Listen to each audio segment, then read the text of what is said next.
जिसमें टर्बाइंस भी आ गई, कंप्रेसर आ गया, बहुत सारी चीजें आ जाएंगी, ठीक है, चिमनीज आ गई, है ना।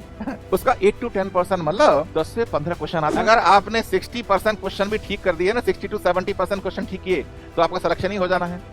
थ्योरी बेस्ड क्वेश्चन, फैक्ट है, अगर आता है तो टिक करो, नहीं आता तो आगे निकलो। 90% क्वेश्चन ऐसे होते हैं। सो नमस्कार बच्चों, तो मैं आज ये सेशन लेके आया हूं, मैकेनिकल वालों के लिए एक इंपॉर्टेंट सेशन है।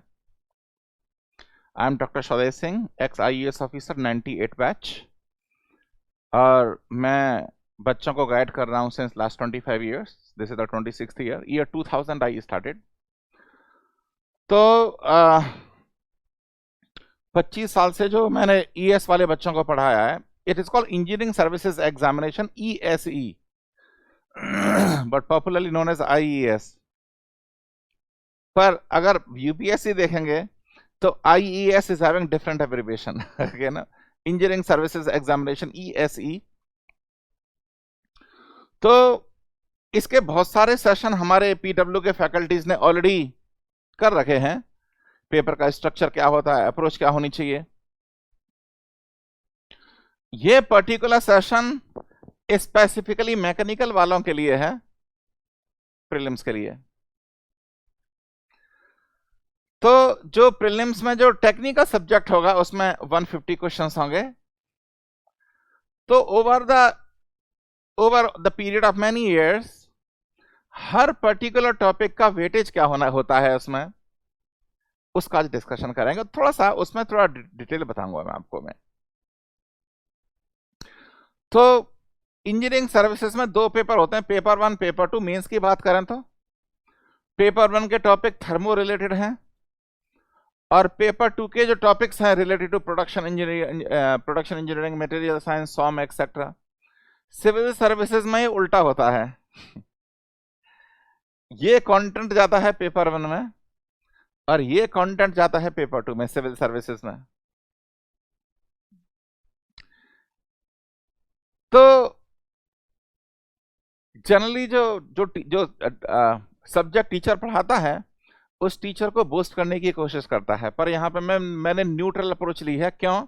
क्योंकि मैं प्रोडक्शन, इंडस्ट्रियल और मटेरियल साइंस पढ़ाता हूँ। क्योंकि आपका भला होना चाहिए बच्चों का, आपको एक ट्रू पिक्चर तो आनी चाहिए कहाँ से क्या क्या आ रहा है। तो बच्चों देखो, ये जो पेपर 1 के टॉपिक देखेंगे थर्मोडायनेमिक्स, ऑफ कोर्स मैंने आपको बता दिया है कि ये आता है 150 क्वेश्चंस होते हैं इसके, 150 क्वेश्चंस आते हैं, और प्रीलिम्स का क्वालिफाई करना बहुत जरूरी है। अरे उसके बाद ही तो मेंस और इंटरव्यू की गाड़ी बढ़ेगी। तो जो थर्मोडायनेमिक्स है उसमें से 4 to 6% आता है, मतलब 150 क्वेश्चंस हैं तो यानी 6 क्वेश्चन आएंगे या 6 से 9 क्वेश्चन के बीच में आएंगे। परसेंटेज की बात कर रहा हूं यहां पे मैं। Now refrigeration and air conditioning 4 to 6 marks, 4 to 6%। Competitively RSC थोड़ा छोटा टॉपिक है। Heat transfer 3 to 5%। देखो हीट ट्रांसफर का सिलेबस बड़ा है पर उसका वेटेज बहुत कम है। कुछ टीचर नाराज भी होंगे क्योंकि उनके सब्जेक्ट का कम वेटेज दिख रहा है यहाँ पे। पर बेटा ये एनालिसिस है एक्चुअली, और मैंने सब एवरेज ले लिया है पिछले 10-12 सालों का। अब देखो पावर प्लांट, जिसे हम अप्लाइड थर्मोडायनेमिक्स बोलते हैं, अप्लाइड थर्मोडायनेमिक्स बोलते हैं, जिसमें टर्बाइंस भी आ गई, कंप्रेसर आ गया, बहुत सारी चीजें आ जाएंगी, ठीक है, चिमनीज आ गई, है ना। उसका 8 to 10% मतलब 10 से 15 क्वेश्चन आते हैं उसमें। It's heavy weightage in applied thermodynamics. IC engine 2 to 3%। भाई देखो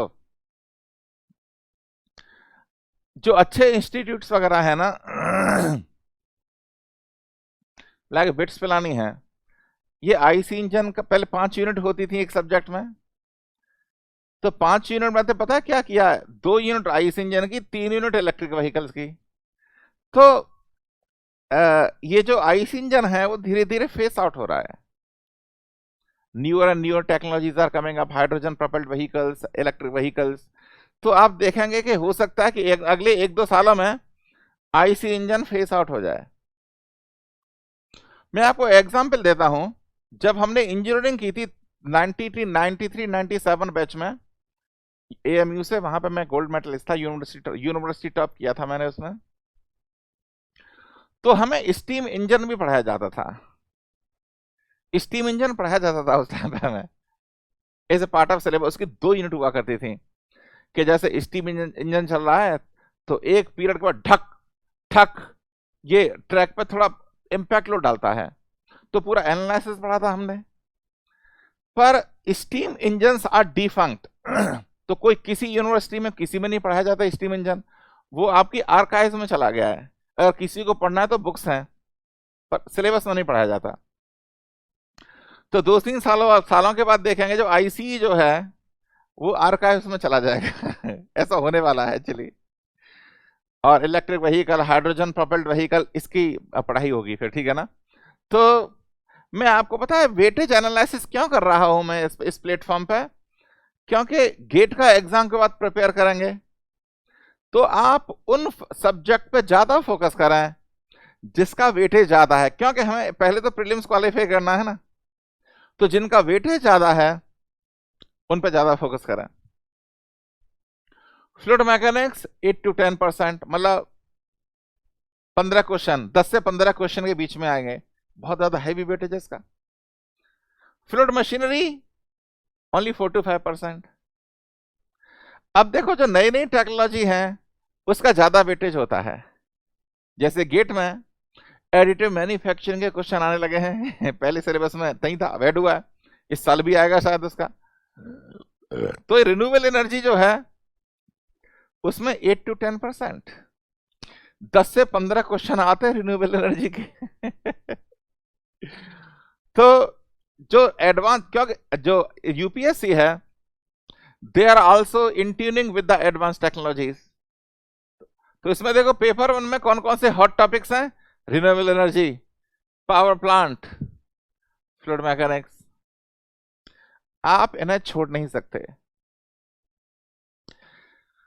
और जो क्वेश्चंस होते हैं यहां पे देखो, there is lot of miss information provided, there is lot of miss information provided by many people, those who are giving sessions on engineering services, many sessions that are by the people, वो कहते हैं कि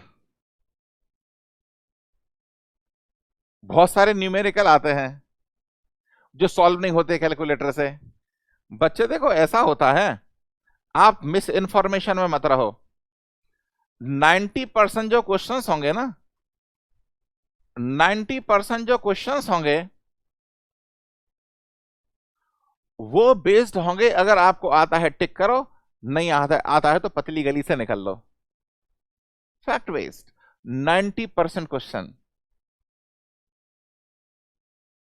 अगर आपने 60% question भी ठीक कर दिए ना, 60 to 70% क्वेश्चन ठीक किए तो आपका सिलेक्शन ही हो जाना है।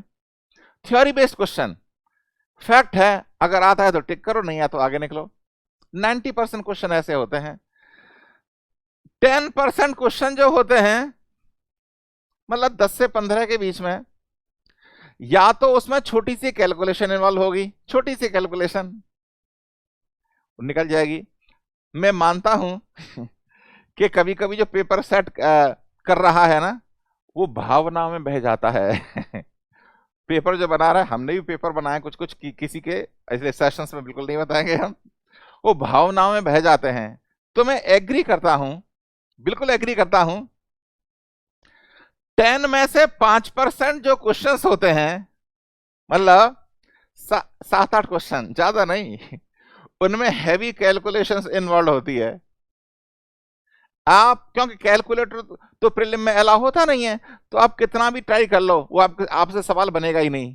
तो ऐसे सवाल छोड़ने के होते हैं प्रीलिम्स में क्योंकि जो हमारा पेपर सेट है वो भावनाओं में बह गया है तो इसलिए वो 5% क्वेश्चन जिसमें हैवी कैलकुलेशन है, बिना कैलकुलेटर के सॉल्व होगा ही नहीं, या कुछ भी कर लो, ऐसे क्वेश्चन छोड़ने के होते हैं प्रीलिम्स में। ऑफ कोर्स मेंस में साइंटिफिक कैलकुलेटर अलाउड है, आप कुछ भी करो।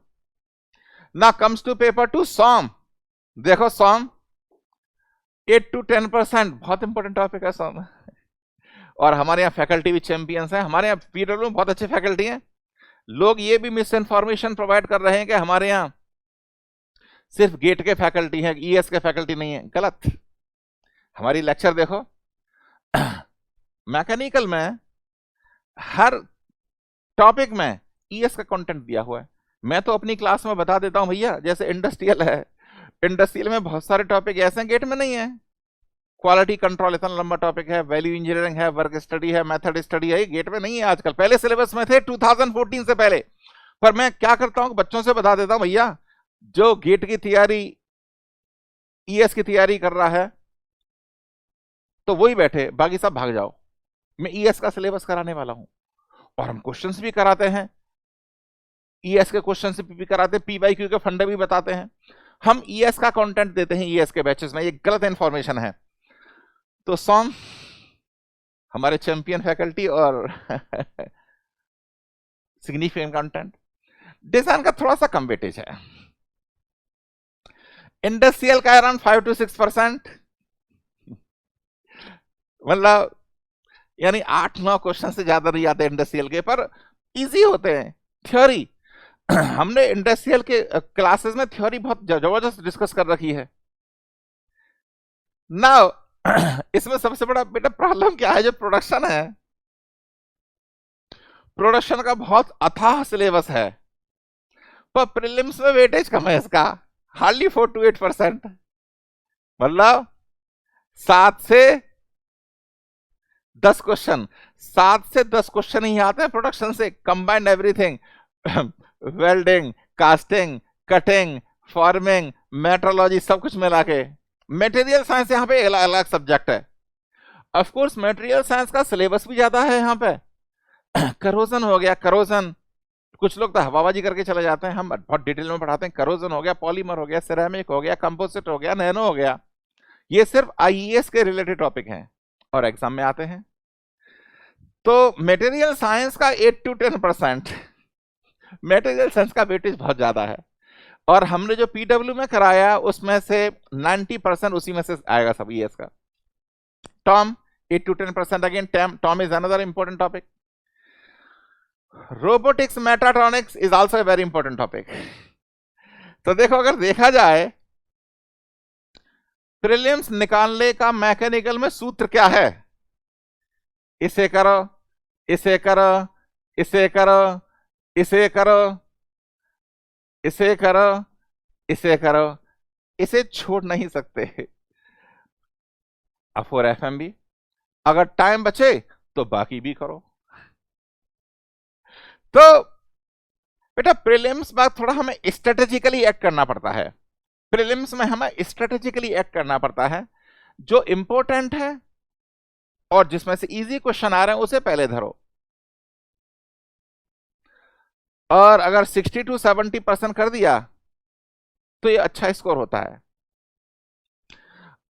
तो देखो, जो सेशन बच्चे देख रहे हैं, हो सकता है बहुत सारे पीडब्ल्यू के स्टूडेंट नहीं हो। एट पीडब्ल्यू हम लोग क्या करते हैं, सबका साथ, सबका विकास और सबका विश्वास हम लेके चलते हैं, चाहे हमारा स्टूडेंट है चाहे नहीं है। तो हर फैकल्टी का टेलीग्राम चैनल बना हुआ है, तो उसमें ये मेरा चैनल है, मैं हर संडे, एवरी संडे 5 PM मैं इस चैनल में लाइव होता हूं हर संडे, कम से कम 1 घंटे के लिए, बच्चों के डाउट सॉल्व करने के लिए। कोई भी डाउट हो टेक मैं पढ़ाता हूं। पहले तो मैं 50% मैकेनिकल पढ़ाता था, पर लास्ट 7-8 सालों से मैं मटेरियल साइंस, प्रोडक्शन और इंडस्ट्रियल पे ही कॉन्सेंट्रेटेड हूं। तो कोई भी डाउट हो आपका, चाहे आप स्टूडेंट है नहीं है पीडब्ल्यू के, सबका साथ, सबका विकास, सबका विश्वास, फिर भी आप लाइव टेलीग्राम पे मेरे से क्वेश्चन पूछ सकते हैं। Work hard, crack engineering services and becomes officer in railways. All my blessings are with you. All the best.